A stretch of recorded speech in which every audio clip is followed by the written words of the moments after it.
Gracias, Teresa. Thank you so much. Good evening, everybody.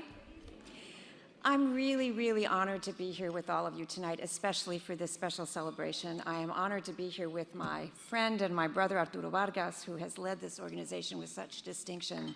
We love you, Arturo, and we're grateful for your leadership. So I hear there was a roast earlier in the evening. I missed it. I'm not quite sure I can live up to that. I was saying I don't do funny terribly well, but I do earnest. And it is my earnest honor to be here to salute, in the name of Congressman Roybal, our good friend and great leader, Congressman Javier Becerra. I have been thinking about what it means to be honoring Congressman Becerra at an event that is in the name of Congressman Roybal. And it gave me a chance to reflect on the fact that President Obama recently presented Congressman Roybal with the Presidential Medal of Freedom, which is something that it gave us great, great pride to do.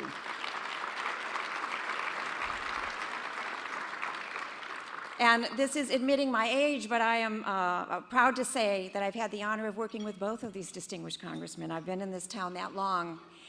And when you think about what Congressman Roybal fought for and what his life and his career meant, he was about representing the community, standing up for the community. He was about building leadership in the community, making sure that we as a community were developing our own leadership to lead and to make things better for ourselves, but also to lead the country.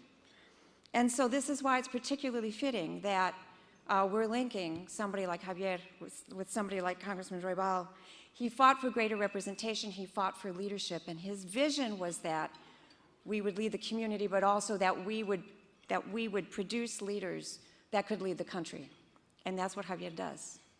I got to know him when he came to Congress in the early 1990s, just around the time Prop 187 was going through in California. That was an interesting time, remember that? And I knew that this was somebody important coming to town when he was elected to Congress, in part because through her sister, I knew his wife. So I knew this was someone who married really well. And he was the first Latino to serve on the Judiciary Committee, which has jurisdiction over immigration issues. And it was a big moment that we were finally going to have someone from the community at all of those hearings where immigration reform and other kinds of issues would come up. It meant so much to be represented for the first time in those debates. And our first representative in those debates was Javier Becerra.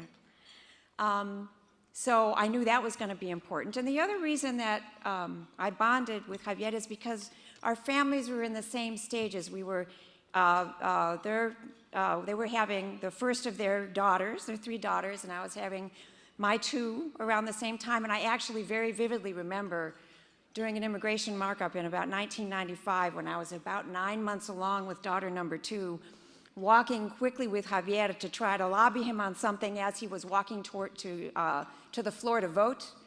And he was nice enough to slow down a little bit so that I could keep up as I waddled along talking to him. So Javier has been a great leader, but I'm proud also to say a great friend and somebody that I'm proud to have worked with all of those time. But those years on the Judiciary Committee were pretty important because that was around the time of the Newt Gingrich Revolution. Republicans took the House of Representatives for the first time in 40 years.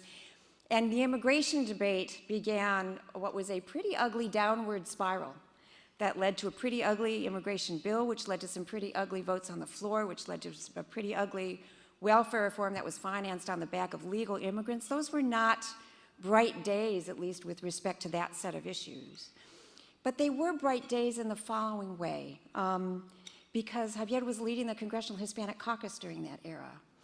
And while we were dealing with some very ugly stuff, we were dealing with it forcefully. We had leadership in the Hispanic Caucus. That was what Ed Roybal dreamed of, right? We were standing up. Javier was leading the way. We fought back, and there has been enormous, enormous change that resulted from those efforts, that resulted from those battles. Even when you lose some things on the floor of the House of Representatives, as we did, we also had some victories, but more importantly, we built the groundwork with NALEO's help for Hispanic immigrants to naturalize, for us to build a sense of power and for Latinos to go from being invisible without such a strong voice to being visible and powerful and forceful in the way that we are now. All of those changes were taking root around the time that Javier was leading the Congressional Hispanic Caucus. And so the reason I think this evening is important and is a good moment to reflect is because it allows us to put a circle together from Congressman Roybal-Allard's career, his vision of making sure that we were leading for ourselves, but also leading for the country. This is what Javier Becerra does. He's in the House leadership. He helps lead us as a community, but he's also somebody that Leader Pelosi relies on, that the President of the United States relies on for his strategic judgment, for his guidance, for his wisdom. We are, it says something that we have produced leadership like this, and it should make us very proud. It certainly makes me very proud, and I'm especially proud to call him my friend. So Javier, congratulations, and thank you.